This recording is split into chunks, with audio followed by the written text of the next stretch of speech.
Hello, good morning. Happy Tuesday, and welcome to another Spotlight Speaker Series where I am interviewing our speakers for our upcoming leadership and personal growth event, Live2Lead, on February 20th in Atlanta, Georgia at MODEX Studio. Today, I am so honored to have my friend and incredible leader, Jason Stoughton, with us. If you know Jason, you know just how awesome and inspiring and impactful he is. But if you don't know Jason, for those of you who are new, I'm going to tell you just a little bit about Jason. So Jason is a transformative leader with decades of experience across multiple industries, known for his ability to inspire and elevate performance through values-based leadership.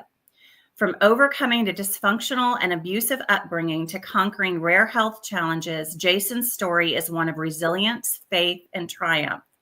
After serving as Director of Leadership Advancement at Maxwell Leadership, a global firm led by his lifelong mentor, John C. Maxwell, Jason temporarily joined a client's team in 2024 to rebuild and empower their sales force.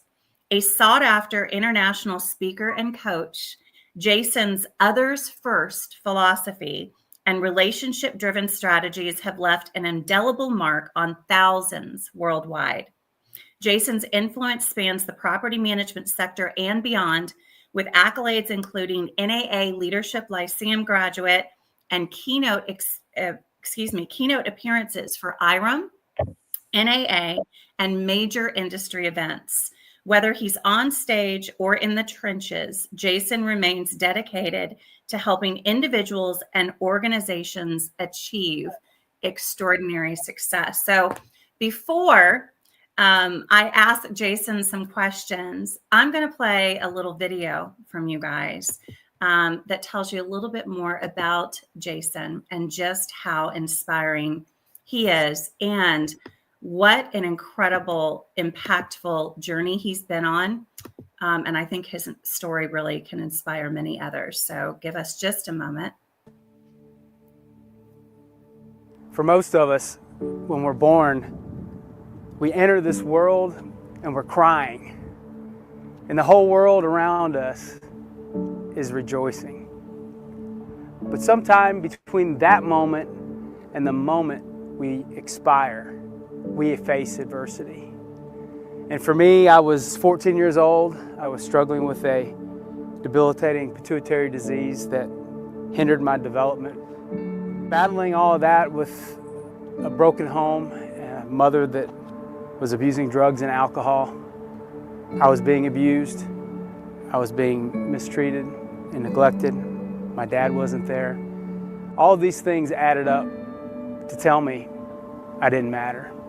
In the summer of 1987, I decided to take my life.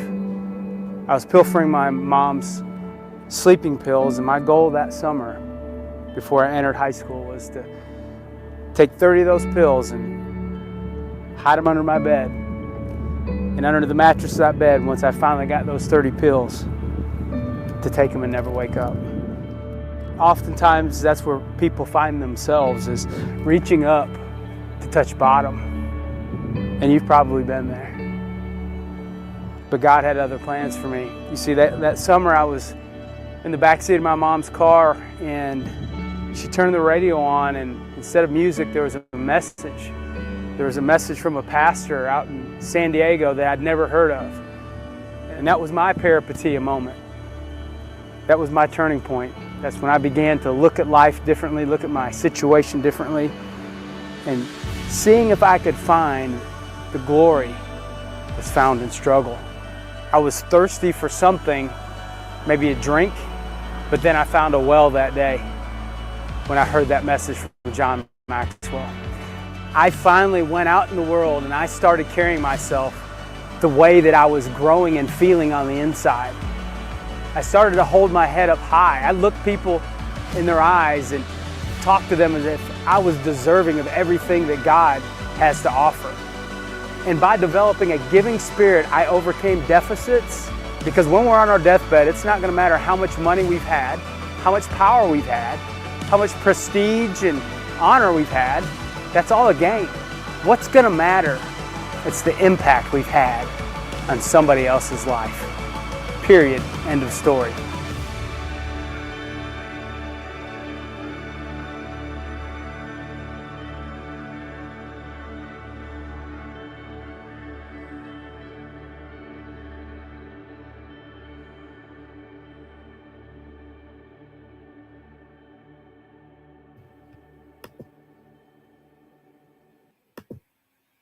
Wow, wow, wow.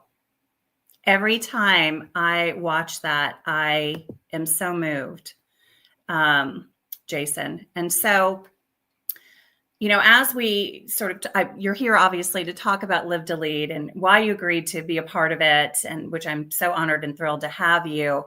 But I want to stay with that story for a moment, because Live2Lead, for those of you who don't know, it is a John Maxwell leadership event. And so we are in our 11th year of hosting Live2Lead. This is my first year to be a Live2Lead host. And, I've known Jason for many years, and obviously his background and, time at John Maxwell leadership, but also, hearing his story of how John Maxwell impacted his life. When I reached out to Jason and said, hey, would you be interested in being a part of this?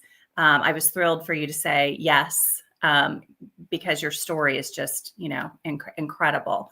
And Live2Lead, the hope and the goal, right, is to bring people together in a world that divides. That's our theme.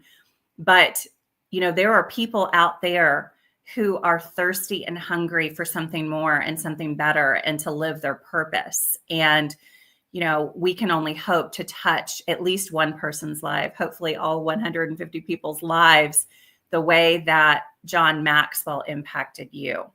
So I think you're muted. If you'll take yourself off mute, click the little microphone. I tried to unmute it, but it wouldn't work. Anyway, we'll cut that out. But I would love for you to tell us, Jason, just a little bit more about that story, and how that's impacted your life. Both personally and as a leader.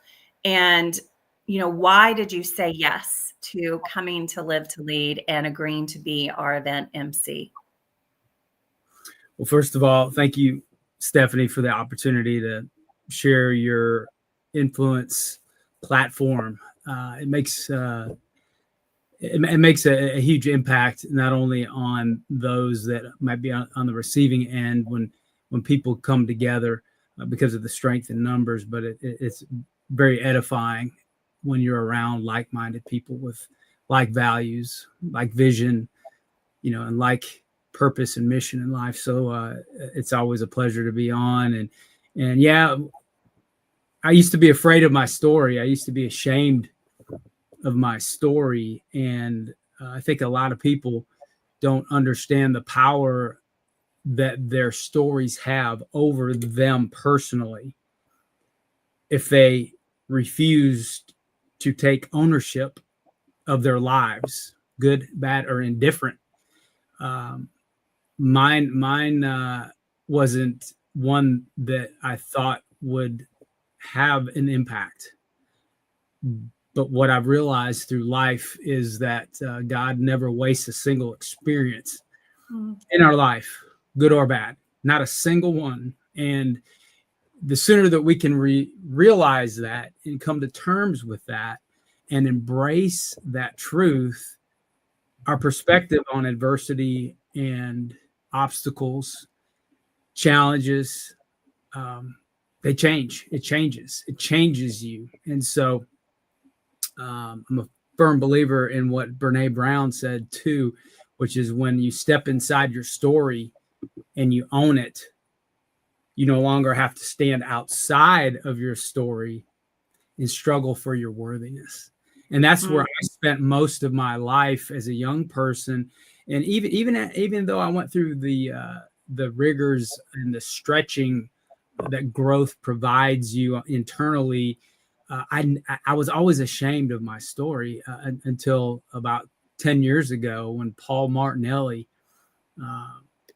challenged me with sharing my story. And I said, I've never publicly shared my story. And he put his arm around me and drew me in close. And he said, brother, you have to share your story and liberate people and free yourself up and get yourself closer to the person you were created to be. So I have to, on the tail end of any time my story is called upon, shared, to let everybody know that that didn't come easy, but the growth that comes along with embracing the suck in life is monumental, and it'll get you where you need to go quicker. It compresses time and allows you to be able to expand your own personal awareness and see people out there that are struggling like you were at one time. And I can't even begin to tell you how many of hundreds of people my story has helped personally in one-on-one conversations, but thousands being shared on different websites and platforms and in different venues and stuff. So to your question, one of the reasons why is because there's something about what happens when you bring people together in community to grow. You can, again, really expedite and compress that learning curve in life when you surround yourself with people that are hungry to make a difference, to create impact, to be a catalyst for change, or to raise their hands and say, I don't have the answer, but maybe I can find it here. I said this earlier when we met last, that I live on the other side of yes. And that is a very true thing. And it gets me in trouble a lot. But I can tell you this, I have zero regrets for any assembling that I've ever done in community with other people, because it brought out something bigger on the inside. And we all aspire to reach that brass ring. We aspire to go on a personal development a journey, if you will, or a growth experience in our professions that allow us to be on a professional track to help us get where we think we need to go. But what I've learned is that if we will intentionally infuse ourselves into a leadership journey, our own personal leadership journey, that all those other things begin to fall into place at the same time. And so you can't underestimate the power of an event. You just simply can't. And you can't underestimate what happens when you just keep moving forward in life. So many of us are captivated and held in a state of paralysis, if you will, because we don't know what the outcome is going to be.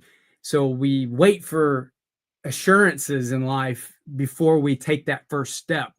And I'm here to tell you that you will get older in life that way, but you will not get better in life that way. You know, the path reveals itself as you keep moving forward in a positive direction.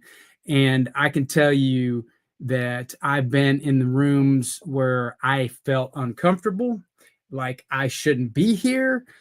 What in the world was I thinking? But when I left those opportunities and those events, I realized I was created for more, because I was created for this moment. And so you heard in my story that you played, Stephanie, that I had a peripeteia moment, and I stumbled across that word late in life, but it really does encapsulate, I think, what my experience was when I heard that word in due season. And I don't know how many people are waiting for next year, which is right around the corner in 2025, to begin a new journey.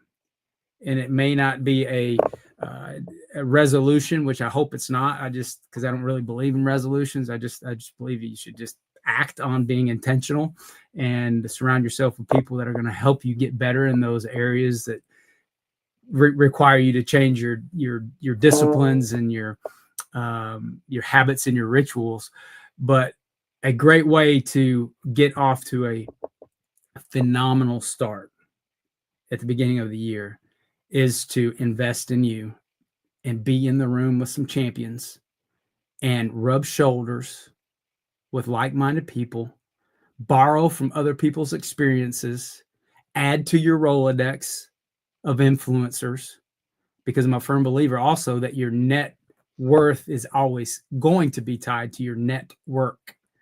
So you got to be able to expand yourself and push out the uncomfortable experiences and allow those to become comfortable. But you cannot second guess or underestimate the power of when people come together in community. It's transformed my life. And I love being in those environments. And a lot of times, if I'm not asked to be a part of one, then I'm sitting in the back row, giving up the front row for somebody else that probably needs it more than I do. But I want to be in the room, soaking it all in, observing and learning from other people, because that's really what life's all about. If you can borrow somebody else's experience, that's wisdom. If you make the mistake yourself and you don't learn from it, you're going to keep repeating. Lessons will be repeated until learned in life. But if you can borrow from somebody else's experience and go, man, I need to apply that one to me, you can really get to where you want to go a lot quicker. And so anyway, it's a long answer to a short question, but I would be remiss if I didn't really park on the significance that's found in these event experience. And it's not a catalytic event unless you walk away and go, oh, I sure do feel better about that. And then you go back to your old ways. You can't do that. You have to make up your mind in advance and then manage that decision that you made on the front end every single day after the event on what are you going to do differently to apply yourself to the things that you have learned, and then the changes that have to be made in order for you to get the life that you're aspiring towards. So I'll always be in the room full of hungry people that want to learn and can make me better and sharpen me. I love it so much. So you said something a moment ago, and I have it down on the banner here, but this is something one of my business coaches says all the time. Your net worth equals your network, right? And it's so true. And relationships, last week we had several of you on a live, and Rachel was talking about the power of relationships, right? And that's directly tied to what you were just mentioning about your net worth being tied to your network.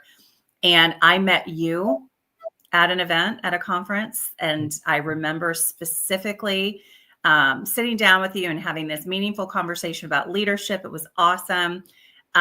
Every single speaker that I have coming to Live2Lead that's part of this, I met at an event. And not only have they impacted my life professionally, but personally, in terms of helping me to expand and grow, whether it's my mindset or facing fear or doing something that I've never done, right? And the opportunity to collaborate. Had I not gone to those events, had I not raised my hand and said, I want to be in the room, I want to participate, I would have missed out on some of the most impactful connections in my life. And when I think about, other people who've made such a difference in my life, so many of them I met, they're from across the country, or even, across the globe.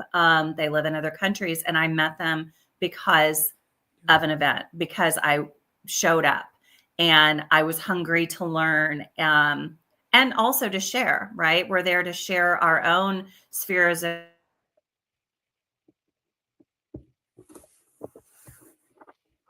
and, I can relate to what you said about maybe feeling embarrassed, when someone said, hey, you should really share it. And you felt like, should I share this story? It's embarrassing. But when we don't share our story, we are holding back the gift of helping someone see themselves in us and know that they're not alone, and that they have the power through grace, right? Through prayer, through connecting with others, to get over and above and beyond whatever it is they're experiencing. The last thing I'll say about that is, when you look at people who whether, let's say, they have some level of celebrity or some level of success, oftentimes we look at them and say, wow, that person's so incredible. I could never be that, or I could never obtain that, or I could never aspire to be that. But if you dig deep, they didn't just one day wake up and become that overnight success, even though a lot of people think, oh, where'd they come from that they're an overnight success? If you talk to them individually, and people that I've interviewed that do have, some level of celebrity and they've accomplished some incredible things. I've interviewed the founder of Reebok and Katina Mobley and Jillian Michaels and JT Fox and several others.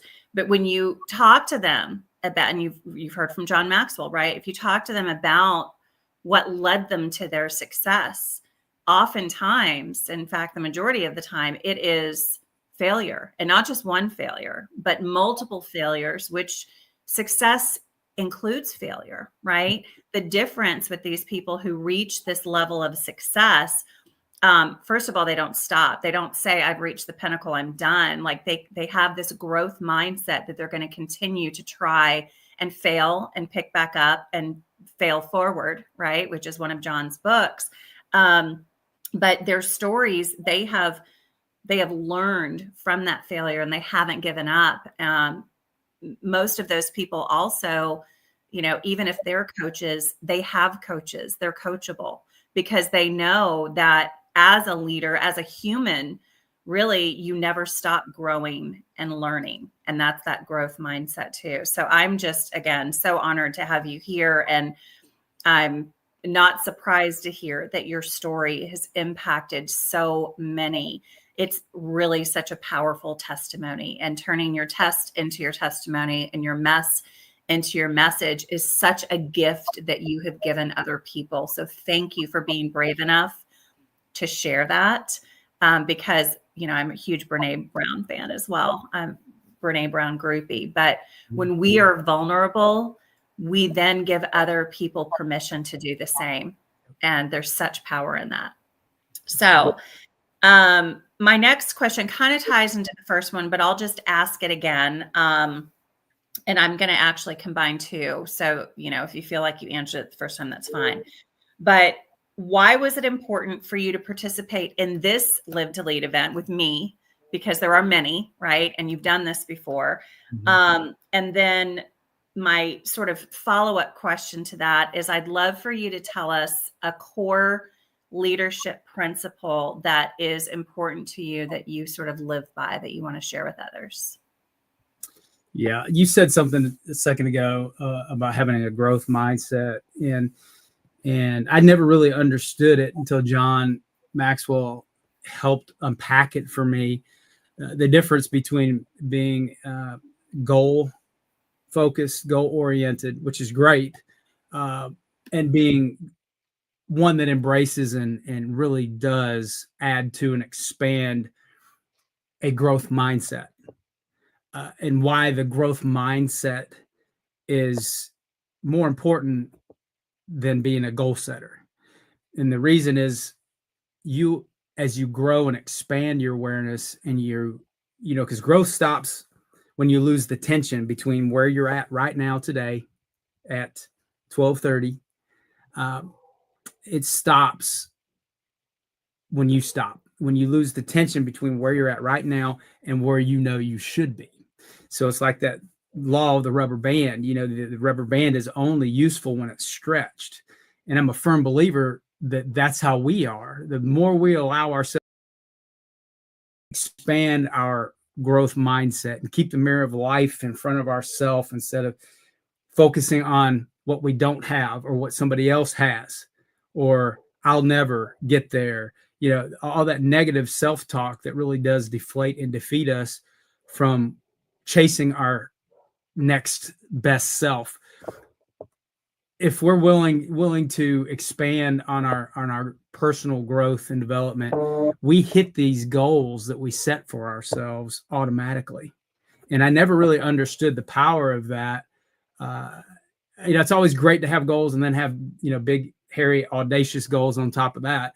But, if you're not willing to grow every single day and apply the intentionality and the willful and the mindfulness to layering your learning every single day and hope that I'll be a little bit better today than I was yesterday, because growth is the only growth guarantee is that we'll only be better tomorrow if we apply ourselves today.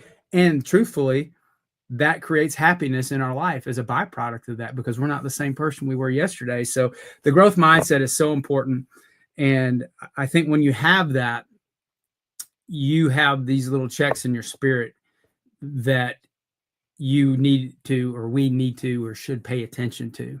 And so to participate in this event specifically, to take you back 11 years, I'd been to every Live2Lead event since its inception, except for one. And that was because of my dad's health. But I'll tell you this, I'm always close to the fire. And I always, if I'm not close, I'll figure out a way to get there, like drive 12 hours to Las Colinas, Texas, just to play one hole of golf with John Maxwell in the rain, donate to the Million Liter Mandate in 2002, have lunch with them, have a picture made with them, and then drive all the way back to Georgia. That's one thing I can tell you is you can't stop a made-up mind. And when your mind's made up, you're already on your way. That's why the journey is so much more important than the destination. It's going to show up, but you're becoming a success in the moment while you're making those exchanges.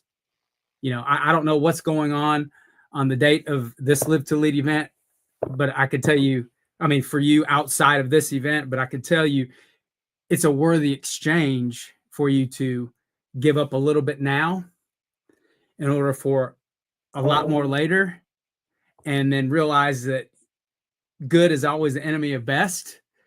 If you want the best for you in 2025 and you want the best for your future, then you deserve to invest in yourself and make those sacrifices and exchanges. So going back to your question, this event is very deeply personal for me because it represents a culmination of everything I have learned from John Maxwell, plus my own personal experiences of overcoming adversity and being in the room with growing people. It's no secret that John has been a guiding light in my life for over 35 years. His teachings and the people that he's attracted into his enterprise, those individuals that I've rubbed shoulders with or have had divine intersections with, and those I haven't even talked to, but I've learned through John can speak into my life and help sharpen and make me better. Those associations, if you will, have allowed me to be able to help change as I move forward and realize that, you know, with one trifling exception of life, the world is always going to be composed of billions of other people. And that one trifling exception is myself. And so if I can be around other people and they can share nuggets and help me get to where I want to be, then I want to be in the room for sure. And I know how important this event is as we start a brand new year.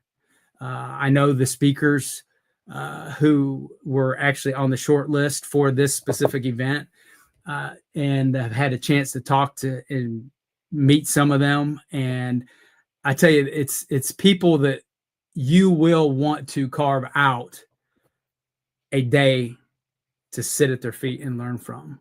So the magnitude of the moment, first of the year, and then also having a historical perspective of never missing a Live2Lead event, being at most John Maxwell conferences back when I was early on in my development.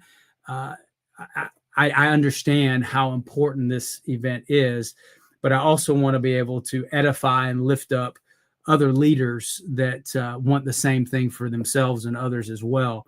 And so there's no other place that I'd rather be.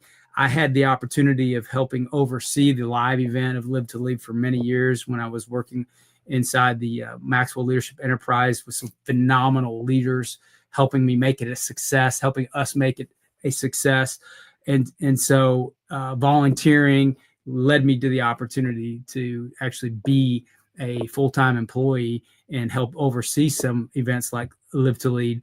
And so when you can bring it to your corner of the world and really invite people to an event, that you can create areas of influence and effectiveness and results that will compound later. I want to be a part of that. I mean, I remember the first time that I shared Live2Lead as an event like you are right now, and it was at my church. It was actually just for the church itself and for some of the local leadership in the area, in Ackworth, Georgia.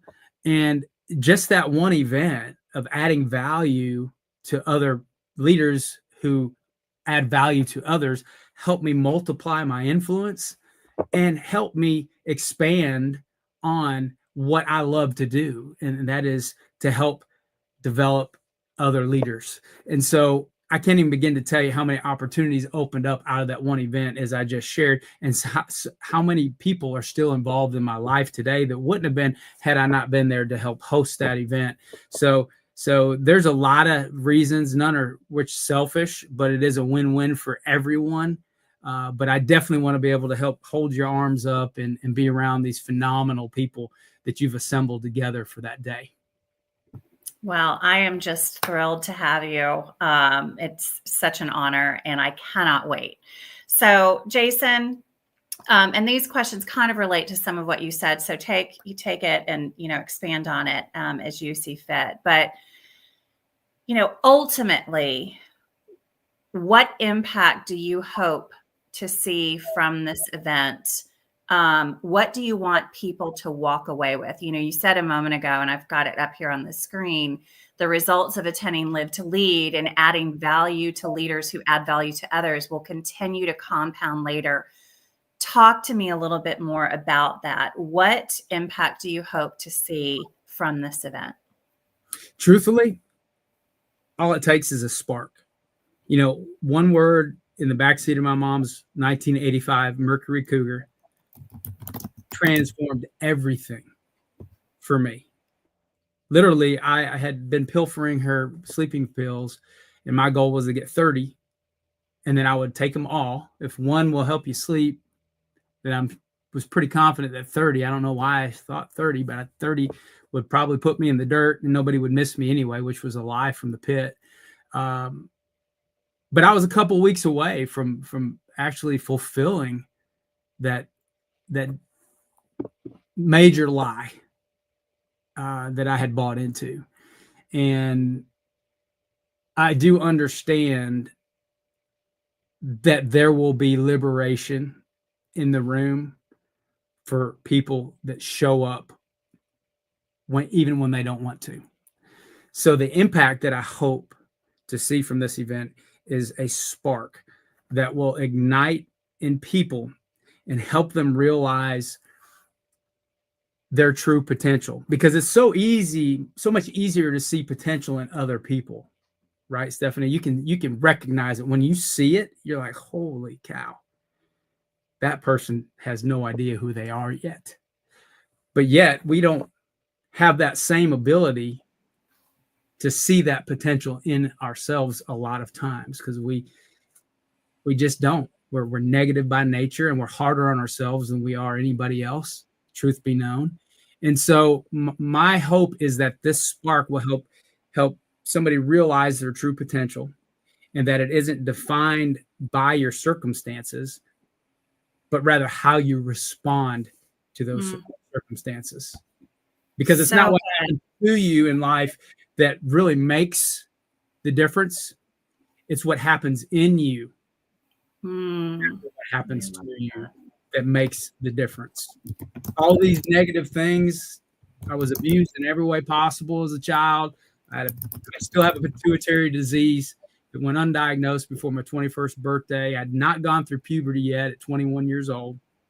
Had a learning disability. My dad, my hero, left the country to go work out of the country.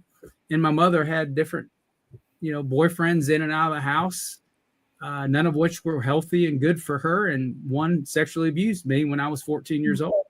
And so I had all these different reasons to not want to be alive and not be on this planet. But I can tell you, I allowed that adversity to refine me instead of define me. And that's a decision that I think everybody can make. And it begins to shift how you see things as well as adversity. I'm a firm believer that adversity should become your friend. It reveals more about who you truly are on the inside than anything else ever will. And it helps you compress the learning curve really fast if you handle it appropriately. And it allows you to be prepared to help somebody else walk through that same journey in the future, or a similar journey in the future. Because a lot of people look at me and they think, golly, that guy has it made for whatever reason. I don't know why they'd say that, but some people that do find out about my story, they're like, I never in a million years would have thought that you'd been through some of these things that you've shared with us today. And I go, yeah, that's right. That's why it's important to do the Mr. Rogers motto that I call, it's impossible not to love someone once you take the time to get to know their story. He said that, and it impacted my life so profoundly because it's true. Lots of times we don't want to share our story. Well, if you don't want to share your story, then go find out about somebody else's story and realize you've got a lot more in common than you ever thought possible. And then also contrast that about how you feel after you hear somebody's story. It makes you want to be able to be more vulnerable and transparent and authentic and share yours too. And so there's just well, and that's the real connection, right? That's the real stuff between people. That's how you create real relationships. That's how you create real connection. And we all have a story. We do. And, sorry to interject here, but when people look at you and they say, oh my gosh, I never would have known. But most people who people look up to and aspire to be, as I said earlier, not only have they experienced failure, oftentimes they have a really powerful story or series of stories that sharpened them, right? That made them who they are. And had they not gone through those horrible things or adversity, they wouldn't be the strong, wise person that they are today. Sure. Right. Not that we wish that on anybody by any means. We don't wish those things on people, but what do you do with the things that happen to you, and how can you use that as an opportunity to become that better person? And most importantly, I think, Jason, helping others. And something that John says is, you need to help the person that you used to be, right? You've got all that experience. How can you help that person that you used to be? So it's powerful. Right. That's right. Yep. How we show up in life matters. It really does. And how we view life is how we do life. And so much of how we get bogged down and mired up in the day-to-day, and the things that we feel like are happening to us are all based upon our personal vantage point of how we view life.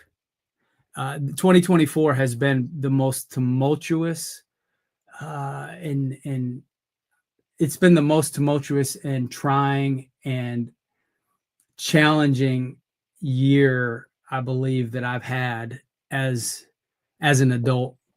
And we're not even through the year yet. I'm so excited about getting through the year because I could really park on every single month of this year of something catastrophic happening to me personally, health-wise, and in other areas.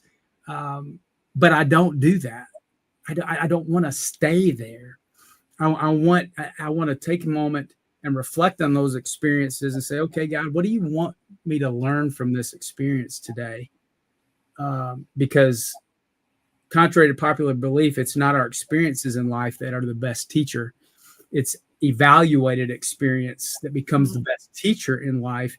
So we have to be able to reflect on our experiences, good, bad, and indifferent, in order for those to be beneficial to us. And so this year has been crazy, and I could I could really draw people in on how bad you think my story was bad as a kid. Let me tell you about my 2024. But you know what? I'm not going to bring glory to those struggles right now. What I'm going to do is I'm going to find hope. And I'm going to find opportunities for advancement in my own personal life through the adversity, and allow it to refine me. So, I mean, I just hope it encourages people to take action and realizing that you can't wait around for things to change. We've got a lot better chance of being struck by lightning than we do to hopefully one day feel like changing. We have to act, and then the feelings will follow those actions. And let me tell you, once you create a little personal momentum like that, you don't want to go back to hoping in life changes and then taking life as it comes by default, because you want to be able to be the navigator and the captain of your life. And you do that with intentionality and with action. That's beautiful. So a couple of things that you said, just about, first of all, I sure hope that your 2025 is incredible based on everything that you've experienced in 2024. But you said a couple of things about, you think my story was challenging then, there's so many things that have happened. And, I've been through a lot of change in my life the last handful of years, probably 6 or 7 years, significant life-changing events that one alone could sort of set you back, right? Or make you want to crawl into a little ball and curl up in the fetal position.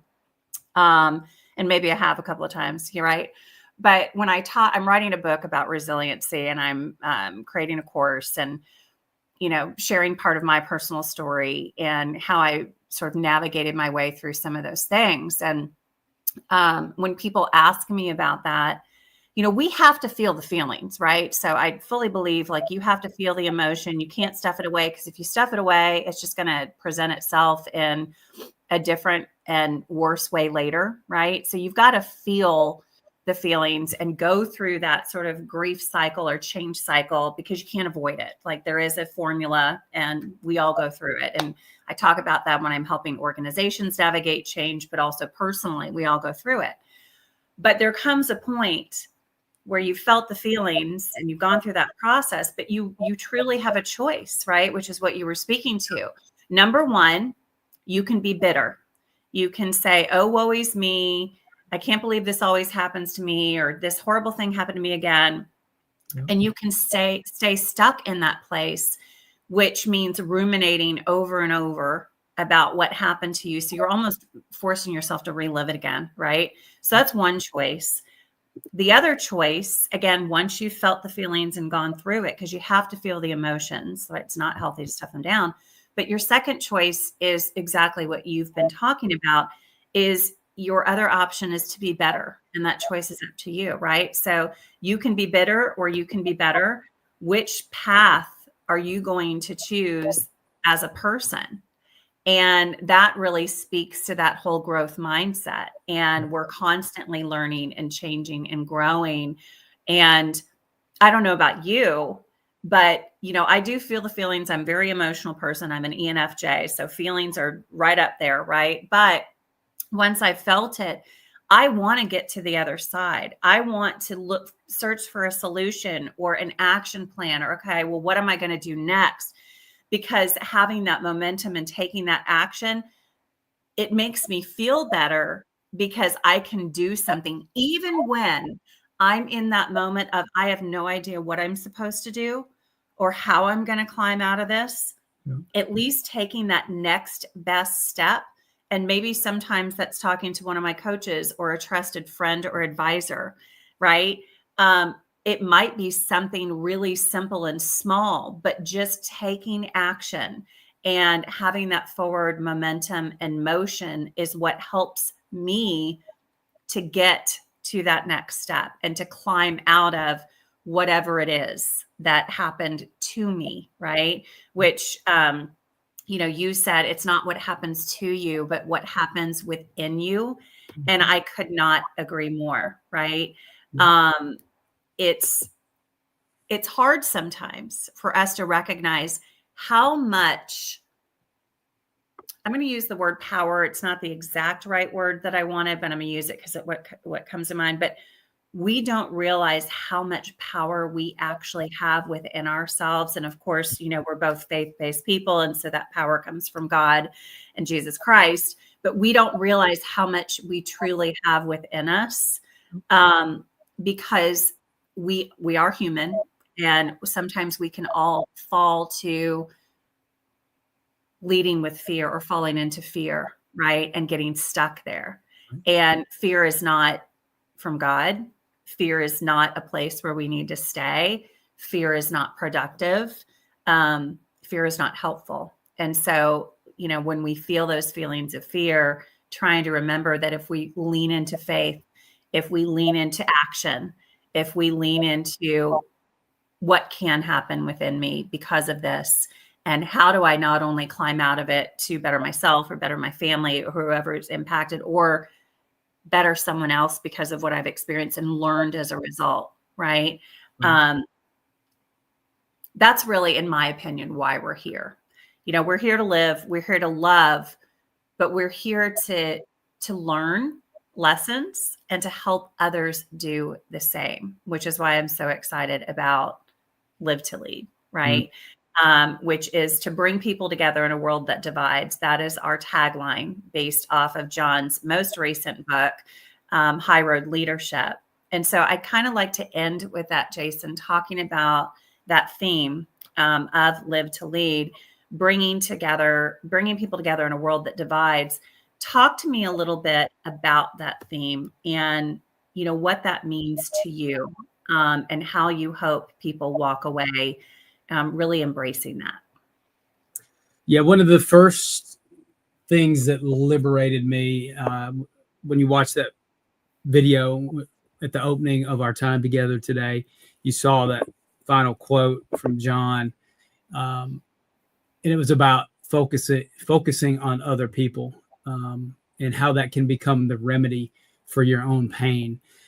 I lived that experience, and I did it with intentionality. And so many times we don't recognize the people around us that are hurting or struggling. We want to become natural judges, and critics of other people, not assuming noble intent on the front end or giving people the benefit of the doubt. We automatically have this proclivity in human nature to cast judgment and aspersion on other people that aren't like us, or they apparently are doing things differently outside of your own personal bias. When the truth is we don't have enough information, and so as I've seen the world adjust and change over the years, not always for the better. One thing that I realize that is static, and a principle that will never change, and that is how important it is to ultimately value every individual just intrinsically, because they are less than, I think, 0.001% different than you DNA wise, no matter what they look like, where they came from, but because God created them in his image, just like he did you. And everybody has that intrinsic value. So to lead with value and valuing every person is very important, and especially today where we don't see that. And so in a world that often feels divided, I think the key to bringing people together is always gonna be found in empathy, not sympathy, but empathy, good, clear communication, and then a shared purpose, whatever that is. John's got a book out that he wrote back in the early 90s, or maybe in the middle to late 90s, right before the 21 Laws, but it was Winning with People. And I love that book. And then he's got 25 ways to win with people. So one book was about the principles, And then the other book was about the practices. How do you win with people? And one of the principles is the 101% principle. And when I share about relationship, building a relational equity and in relationship leadership, I always try to go back to that as the foundation. And what that principle says, the 101% principle says, if we focus on the 1% that we have in common with other people and give it 100% of our effort, there's nothing that we cannot accomplish together. And we may not always agree, but what we can do is we can align and realize the big picture is a lot more important than our own insecurities and idiosyncrasies. And so that 1% and 100% effort versus let's try to find 1% that we don't have in common with this person. And let's give 100% of our effort not to like or accept or value this person. That's what we see today. So I've learned that the more that we really understand each other's challenges in life, their story, if you will, the more we can unite around common goals and a shared purpose. And I know like this environment that you're creating with intentionality, it's going to be one where people feel heard, they feel valued, they feel included. And when you have that, it's amazing what we can overcome as it relates to our differences. They're not so big anymore. And now we can work towards a collective vision together. And so I try to lead by example and show up every day with humility. And I fail miserably sometimes, but I always try to remain open to other people. I always try to find the good in everybody and always be willing to listen. And so when we acknowledge that our shared humanity is bigger than our personal challenges and our biases, we learn eventually that we can respect diverse perspectives and then begin to foster what I would say would be a collaboration of culture that really begins to build that bridge that John's talking about to create a stronger and more united team, community, country, organization, you name it. And so that's why it's so important.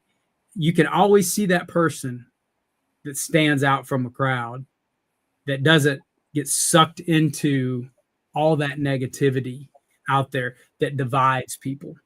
And those are the people that will eventually begin to help change and fashion a legacy that is worthy of being left behind. And I think that's ultimately what everybody wants anyway. And you said a little bit ago about everybody wants to live and everybody wants to learn.